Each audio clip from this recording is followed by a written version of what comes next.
তো এইটা হচ্ছে দেশি সুপারম্যান। এই বলদের কাজ হচ্ছে এই স্টেশনের ট্রেন আটকানো।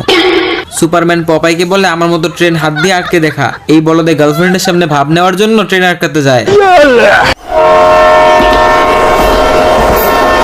ভাই এ বাচ্চা আছে কেমনে, হালায় দেখি ট্রেন ফুটা করে দিছে।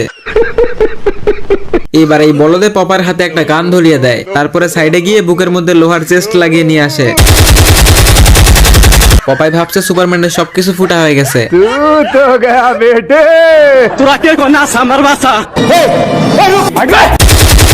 এই বলদে পপাইকে গুলি করে পপাইয়ের গার্লফ্রেন্ড নিয়ে দিছে দৌড়। মানে মেইন কথা হচ্ছে বন্ধুর গার্লফ্রেন্ড নিয়ে ভাগতে হবে।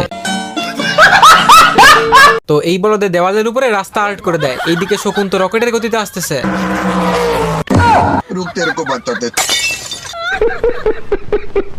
শকুন এসে গাছের ভিতরে লুকিয়ে পড়ে। বুঝলাম না ভাই, মানুষ হইছে একটা, হয়ে গেল 4টা। হালায় মনে হয় টয়লেটে 4 জন নিয়েই ঢুকে। তো শকুন এসে গাছের উপরে উঠে পড়ে, পিছনে পিছনে এই বলদেও গাছে উঠে যায়। ভাই শকুন যে ডালে বৈশা আছে ওই ডালটাই কাটতেছে। কি রে ভাই, ডাল আকাশে ভাইসা আছে, পুরো গাছটাই পুড়ে গেছে। ভাই সবই ডেট ওভার পাতা সেবনের প্রভাব।